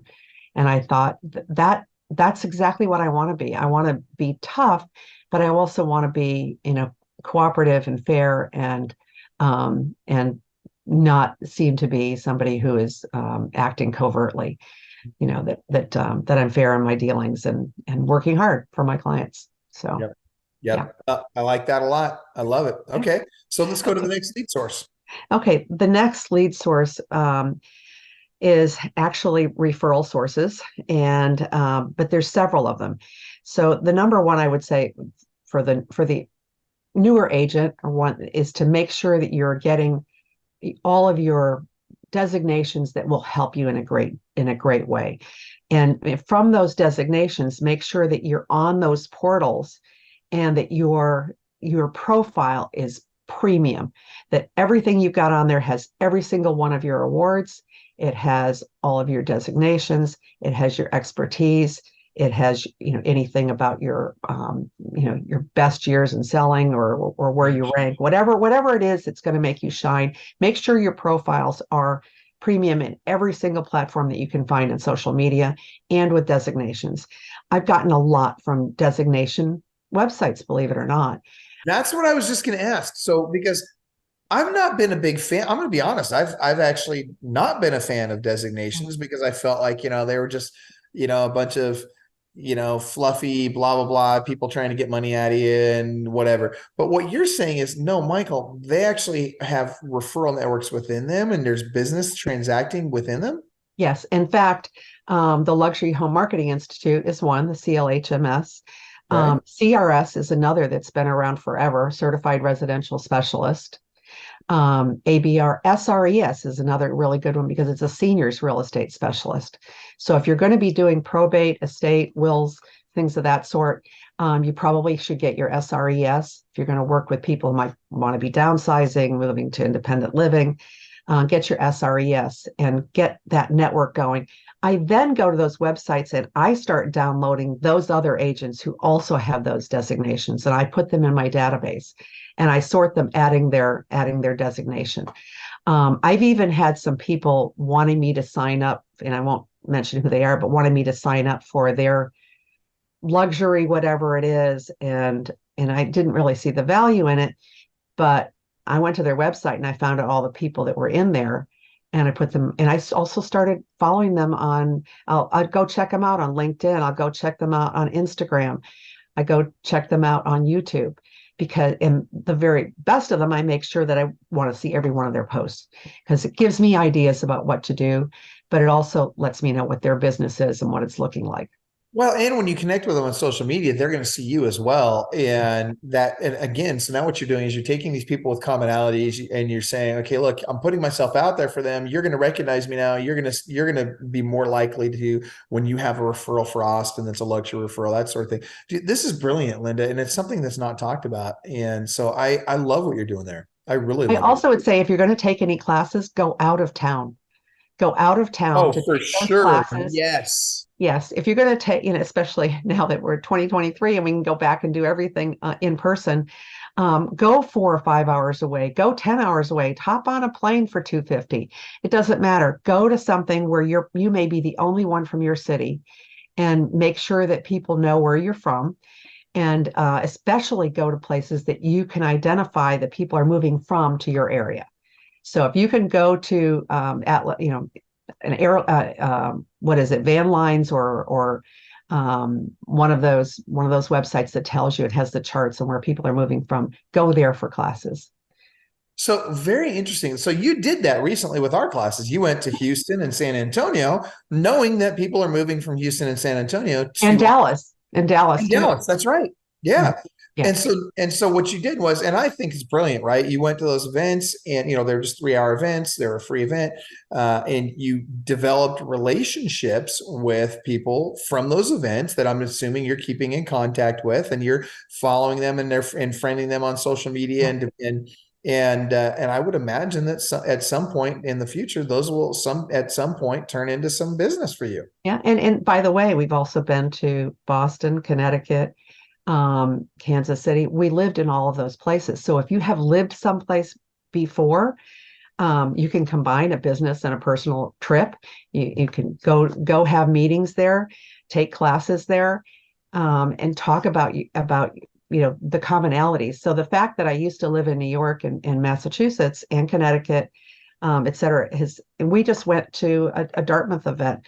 And so it was a lot of fun, but it was also a great networking opportunity for us. And we sold a couple of homes to Dartmouth grads. One of them just graduated with his degree this year, and he bought a $1.3 million house. So Nice. yeah, and moved to Austin. It would not have happened if we didn't go to these events. So next time you're going to be in one of those cities, Linda, you need to let Tara know so that she can schedule an event for me there, and we'll just do an event. And I got to do them all over the place anyway. Might as well do it when you're going to be there, and then you can come and get to know the agents in that area and kill two birds with one stone. That's a great move. So smart. Yeah, so and smart. I also have a referral company, so it's not something everybody can do, but we have two brokerages. We have our traditional brokerage, and then 10 years ago we started what's called an LFRO, a limited function referral organization. And some people call them legacy companies. You might see some large big box companies that call them legacy companies and only reserve them for their agents who are retiring. For us, it's for anybody who either never really got off the ground with their real estate business, or they're retiring, or they're moving out of the area or out of the state. In fact, some of our agents moved out of the country for years and were in our referral company. It allows them to not pay any local, state, or national association of realtor dues. They don't represent buyers or sellers, and they do have to keep their license active, but they have to just pay their renewal and take their MCE once every 2 years, and they can refer business and get paid. So again, that's mailbox money, and it's an opportunity. It's a lead source for our agents and for us. So we love that.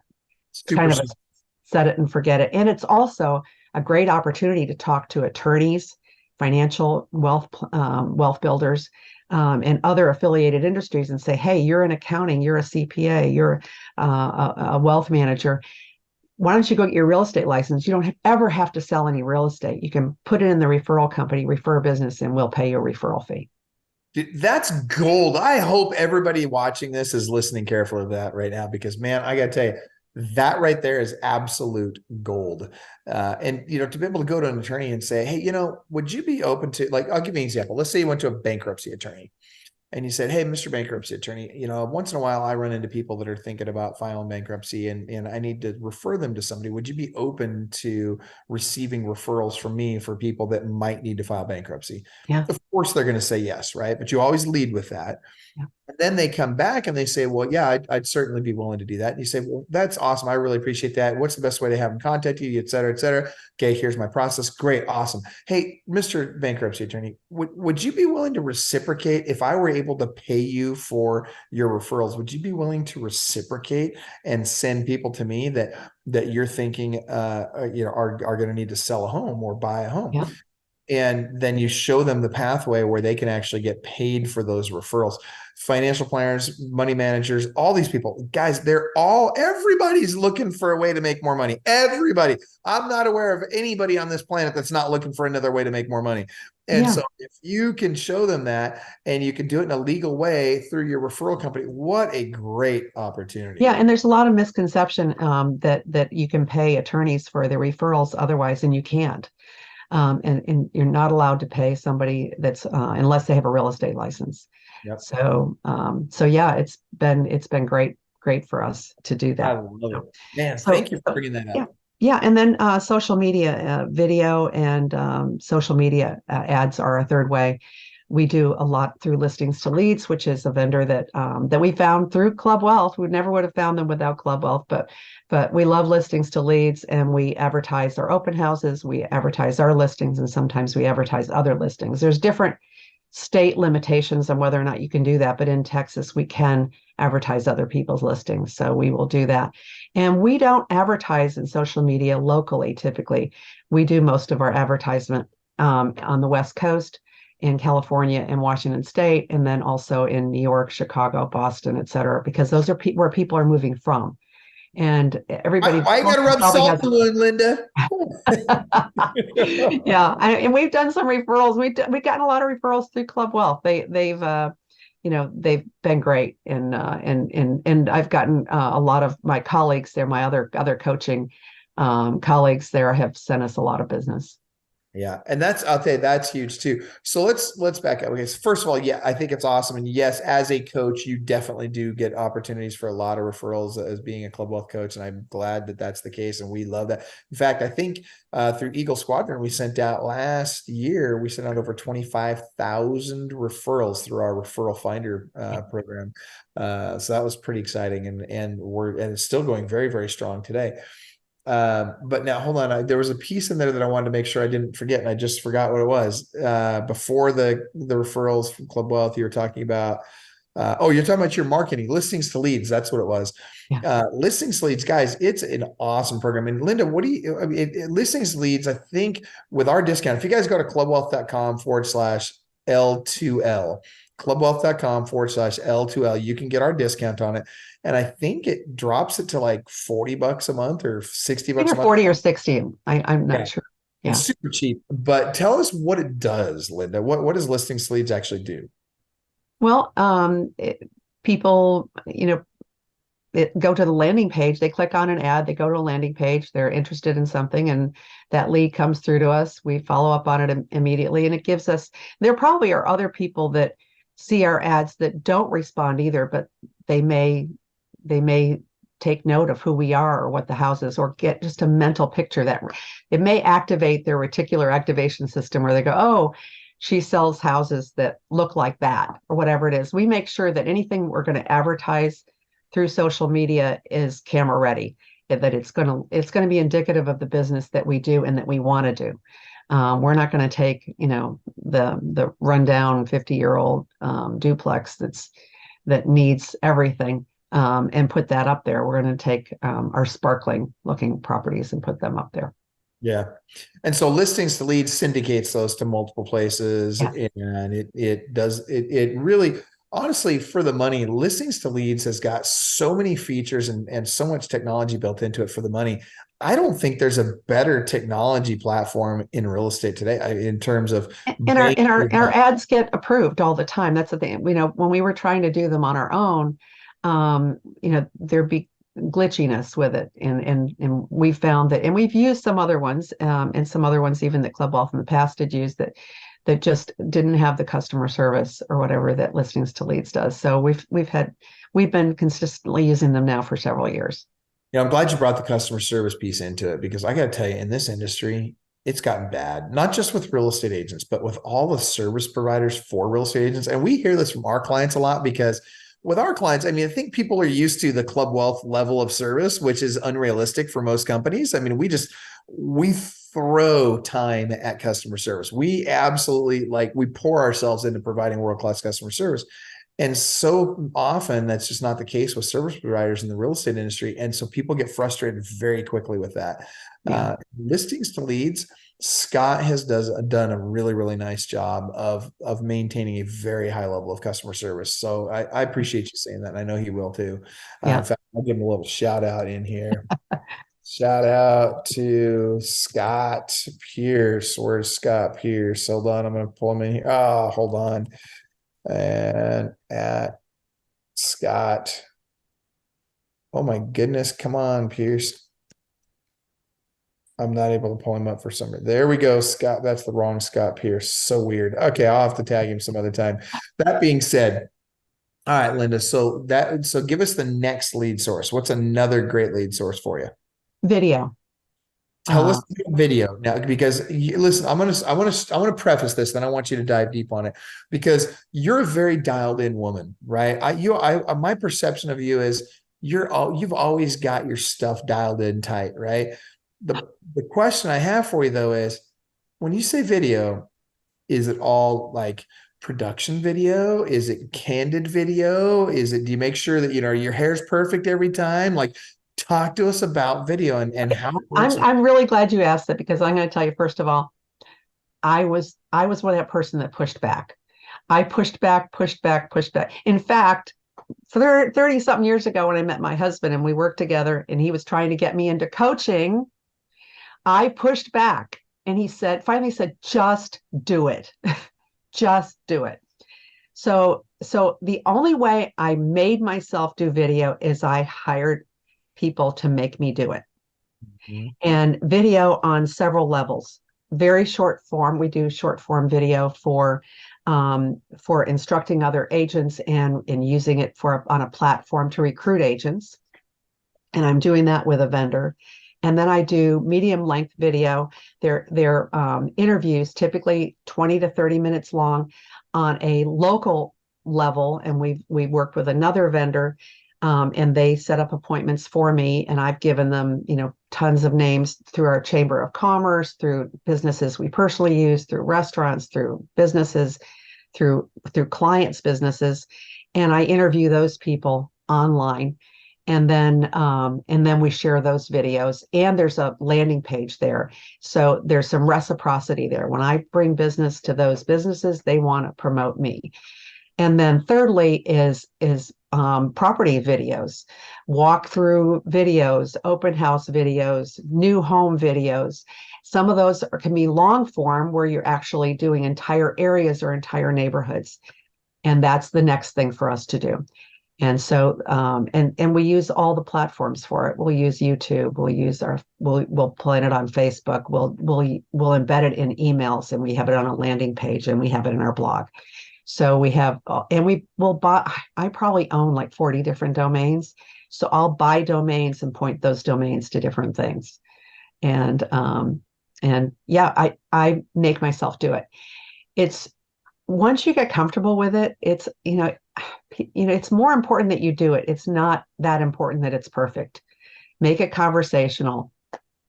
I love hearing you say that, because I was curious, because I think a lot of people, they see you and you're just, you're put together, you're well put together. And I think that they would be surprised by the hearing you say that, hey, look, like, good is good enough. Like, it doesn't have to be perfect. Just freaking do it. Yeah. Yeah. And R&D, rip off and duplicate. If you go follow, in fact, I'll tell a lot of my coaching clients, I'll give them names and Instagram handles of people to go watch, or YouTube channels, say, go watch this, get ideas. Don't be the source of information if you're not 100% involved in that and you don't know it, but go back to the source, and then you can share it. Make sure that you're a student of successful realtors, and that and honestly, if you start commenting on their Facebook and Instagram pages, they're going to feel like they know you. They're going to start following you. There's a lot of reciprocity in this business, and honestly, there's lots of room for all of us to be successful. All of those that are willing to put in the time and the effort to be successful.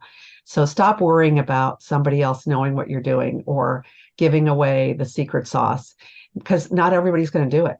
There's very few people that are going to do it. You've got to be the one that's going to be willing to actually do the work. Yeah. I love that you're mixing that content up too in different ways, that you're doing short, medium, and long form.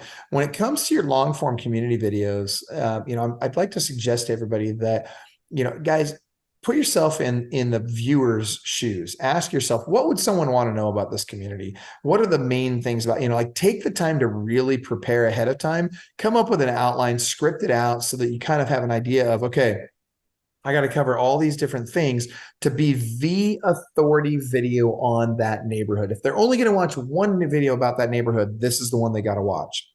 Yeah. And when you do that with all your videos, when you make them that good, people will watch your stuff, and you'll get picked up on social, you'll get picked up in the algorithm, and you'll get more traction. So yeah, Right. good stuff. I love it. So Linda, let me back up. I want to come back to really quick. We've only got a few minutes left. There's two questions I want to ask you.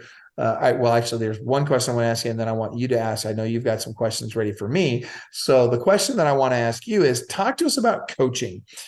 So when you came into Club Wealth, tell us about your journey. What has coaching done for you? Why do you feel it's important? And you've been with Club Wealth for how long now altogether? But almost 5 years. About 5 years.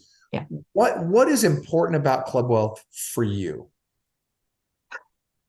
First of all, it was a very unique platform. And I tried coaching with different companies before, both ones that were within the companies that I was at or national firms. And I was looking for something when I came back to my own company in 2016. I was looking for something that was real estate specific, number one. And then when I found the basic structure of your company was really intriguing to me, in that it is tier based, and that every coach is actually working in their business, not sitting at a coaching desk who hasn't sold anything in 20 years, but somebody that's actually active in their business, and it's constantly evolving. And also, I also was attracted to your standards and your and I think that's really important.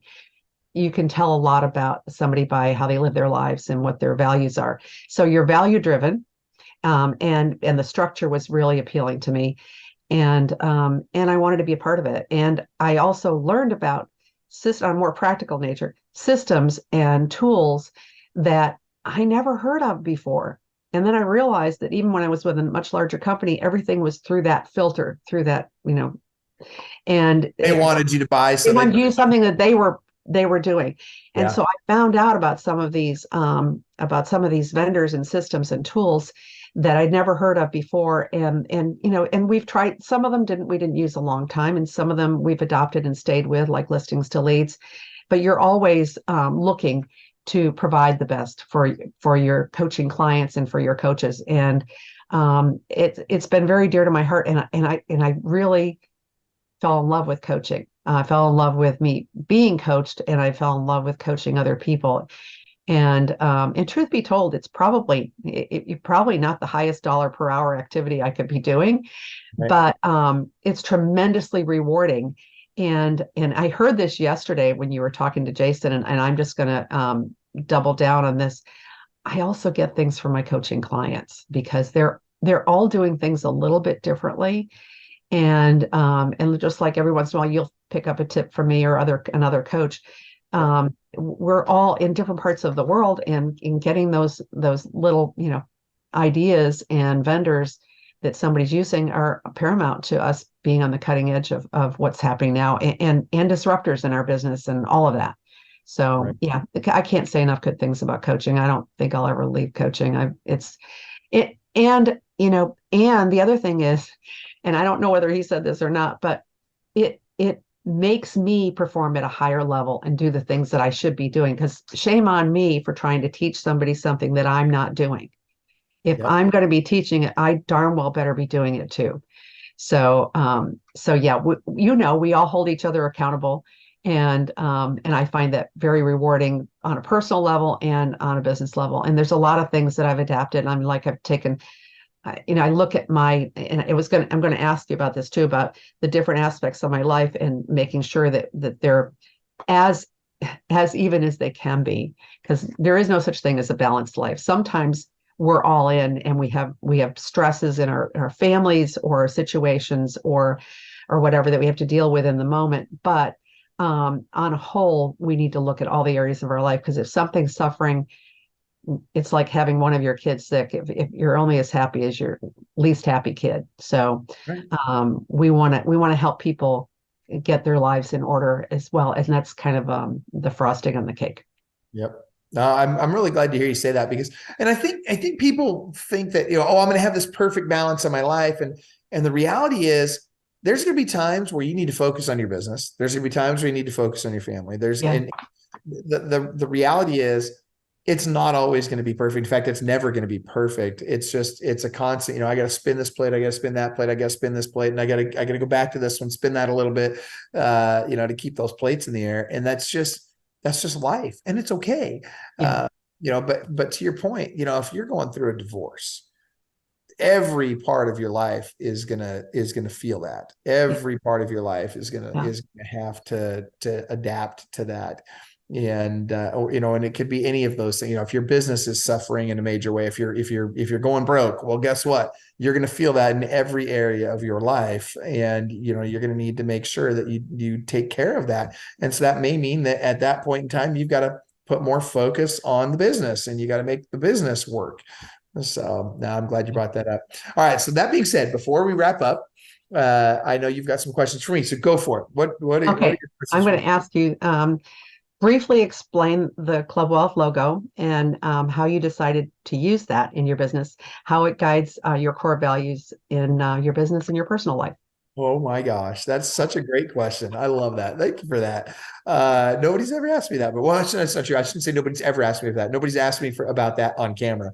And so the Club Wealth logo, as you can tell, it's got a compass, and it's got the letters. There's 5 letters there. It represents the 5 key areas in your life.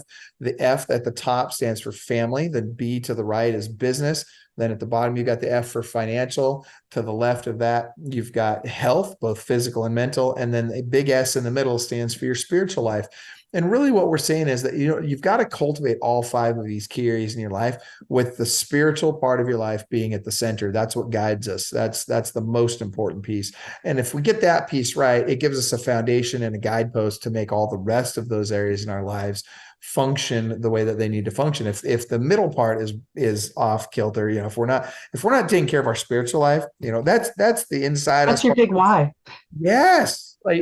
And it gives us the guidelines, right? It gives us the path with which we need to stick to in order to have success in all the other 5 key areas. And so that's where the compass comes from. And how does it work as a guidepost for me? The more I teach it, the more I remember the importance of cultivating all 5 key areas. And I'll tell you that one of the probably the one that I've had the hardest time with in my life has been my health, my physical health. And my mental health's been fine, but my physical health I've struggled with. And so in the last few years, I've started to do some things, and I didn't just, all of a sudden I'm going to become this gym rat and, this big muscle bound guy and all this stuff, but it started with, I went down and I had weight loss surgery down in Mexico, and I did that because my wife led the way, by example. She did the same thing a year earlier, and it gave me the confidence to go do it. So I went and did this weight loss surgery, and that took part of that weight off my shoulders, if you will, because I started to I eat less. I was more cognizant of what I was eating and how I was eating, and then here just recently, in about the last 3 months, at the behest of one of our coaches, Donnie Morrow. Donnie. Yeah, Donnie put some serious pressure on me and called me out in public, which I appreciate. And freaking shout out to, I got to write this down. I got to put, let's see if I can type it, Donnie Morrow. It's not going to let me tag him right now, but I'm going to tag him in this. But shout out to Donnie Morrow for giving me a hard time about it and getting me into the gym. And so, and again, I say shout out to Donnie. It's not just Donnie, it also took Tara. They say it takes a village to raise a child. Between Donnie and Tara, Tara led by example by going to the gym and saying, I'm going, you coming with me or not? And so I'm certainly not going to have my wife going to the gym without me. I mean, holy cow, man, I want to be there, so I got to go to the gym with her, and we've been doing that pretty consistently. So the compass and teaching about these 5 key areas has really helped improve my life because, to your point, I want to be congruent. If I'm telling someone this is what you should do, I am, my subconscious mind naturally wants to be congruent with that.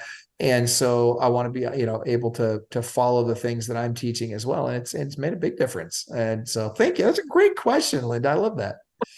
Well, I think people want to know too. All right, I have another one for you. Tell us a little bit about a time or a situation in your life that at the time seemed overwhelming or insurmountable, but in the end, it became the catalyst to new beginnings or growth. Well, that's an easy one.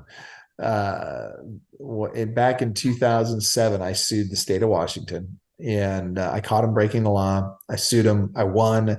That victory was short-lived because all it did was it really ticked them off, and they spent the next 17 and a half months trying to find a way to get me out of the business. When that failed, they dropped it. But then fast forward to 2010, we found out they were violating the court order that we'd gotten in 2007. And so we took them back to court to enforce that court order. Very egotistical on my part. I mean, I get it. It was necessary from a legal standpoint to maintain the precedents, all that. But it came down to ego. The original lawsuit came down to ego. And at the end of the day, they decided that, hey, rather than fight this guy in court, why don't we just take his license away and see if he goes away? And so with no warning, no due process, no, hey, we think you're doing these things wrong or anything wrong for that matter, there was nothing. They just randomly decided we're going to suspend his real estate license. And they told the MLS to cancel my 750 listings in active and pending status. I lost, it was $4.5 million in actual commissions that day. But it was hundreds of millions of dollars over the course of my career. And I had 42 rental properties. I lost that because I was buying differently back then. I was buying for appreciation, which is a huge red flag. I've learned that lesson. And by the way, I'm seeing a lot of people making that same mistake today, even a lot of big gurus. In fact, I just heard of one that just lost 600 properties because they were buying for appreciation instead of buying for cash flow. And so long story short, lost everything at the end of the day and had to start over. And we, 30 days later, we got him in court and a judge made him give us our licenses back, but it was too late by then. I mean, we'd already lost all the money. I had to go back out and we got, back to 227 listings after about 90 days. But at the end of the day, it broke me emotionally. And I ended up selling my real estate business, got out of selling real estate, and took about 3 years off. All of this conspired to bring me back to center. And center for me was I need to be in coaching. It's what I was born to do. It was what I was put here to do, is to help other people, help them grow. And at the behest of a bunch of our clients, our previous clients, and obviously my wife, Tara, and a lot of prayer and consultation with her, decided to get back into the coaching business in a very different way. Decided to make it my full-time pursuit. And it changed my life, and it changed a lot of other people's lives in the process because we approached it differently, and we created an environment where it wasn't about one guy. It wasn't about some coach. It was about everybody. And it's about everybody collaborating and getting ego and out of it, and just setting ego aside and just saying, how can we help each other be better at this? And it worked. And it's been miraculous to see what's happened. And there have been a lot of people that have helped us get here and to help Club Wealth become what it has been. And I'm grateful for all of them, those that are here and those that even aren't here anymore. But I got to say that if I had never lost my license to begin with, if I'd never picked that bad fight, and it was a dumb fight to pick, but if I'd never gone through that, we wouldn't be. Not only would you not have what you have, you wouldn't have appreciated it as much. No. So, I know. Yeah. You're right.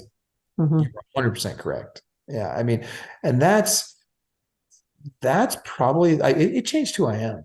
I mean, it really did. It changed who I am at my core. And I'd like to think that I was a decent person before, but if I'm being honest, I attributed a lot of my success before to me. And the reality is that none of us really succeeds alone, and no one succeeds at that level alone. And being able to take a step back and really truly appreciate the people and all the things that conspire to get us where we are, it's a gift. It's a gift from God. It's a gift to be able to say, without all these people, I don't get to have the life that I have. I don't get to enjoy the things that I get to enjoy. I don't get to have the family I have. And there's just so many things that have to conspire for someone to be successful. And I just, yeah. And so no, I'm grateful. At the end of the day, I'm truly grateful I went through what I went through, because I'm You don't happier. recognize it at the time, but Oh, at the time, I was devastated. At the time, I was angry. I was devastated. And it took time. It really took a lot of time, and being able to finally get some level of humility back into my life and say, you know what, I deserve that. I brought that on myself with my own ego. And that's hard. That's a that was a tough. tough lesson, but it also was a great gift at the same time. Yeah. Yeah. Man, what a great question. Jeez. Linda, you're going to have to start doing some of these. You're going to have to co-host these with me and help me dive deep on things. I would love that. That would be my thing. Oh, I'd love to have you do that. I'm gonna have Tara talk with you about that. Seriously, because you're asking such good questions, and it's really, it's hard, to really get to the heart of the matter. And I think a lot of times we get so tactical that we forget that, it's not just about strategies. Sometimes we got to remember there's deeper issues at stake. So good for you. And did you have one more for me? I thought, or I did. okay. Um, Last question. Here we Squash go. or sweet potatoes, pumpkin or apple, Okay, wait a minute. Back up. Say that again. squash or sweet potatoes, Ooh, and that- pumpkin or apple. So okay, so I'm gonna say, when it comes to squash or sweet potatoes, I love sweet potatoes, don't get me wrong, but really the best way to eat sweet potatoes is sweet potato fries. And so, and you got to dip them in a good cheese sauce, right? So I'm gonna go with, on squash or sweet potatoes. I got to go with squash, but the squash has to be cooked properly. It's got to have a little bit of butter and brown sugar on it. Like, it's got to be the right squash, right? I'm going to share my recipe with you, Michael. I've Oh, had I it for can't wait. 30 years, my favorite recipe. So I will share it with you. Oh, I can't wait. Like, I I'll love send it. squash. Anybody who wants that just needs to ask me for it. Now, I'm going to share a secret with you. Don't tell Tara this, but there's some squash in our fridge right now. And it's not my favorite. It's okay, but it's all salt and pepper and some butter. But Oh, no, no. you No, no. gotta have Mine, brown mine sugar. has got pecans, brown sugar, and half on the topping. So it's all crunchy and sweet on top. I can't wait to try it. You send me that recipe, I'll make it. I can't wait to try it. And Okay, so apple or pumpkin? apple or pumpkin is so easy for me. It is pumpkin all day long. Are you kidding me? Like, anyone who doesn't love pumpkin pie shouldn't live in America. I'm just throwing it out there. Like, the Pilgrims brought us pumpkin pie. What is your freaking problem, apple pie? What are you trying to be, George Washington? I mean, come on. It's all about the pumpkin. Come You on. don't even need the whipped cream. No, man. No, I don't need an ounce of whipped cream. Dude, in fact, I don't even want the crust because I'm gluten free, right? So I don't even care about the crust. Just give me the pumpkin pie filling. Yeah. I'm good to go. Yeah, So, me too. I'm there.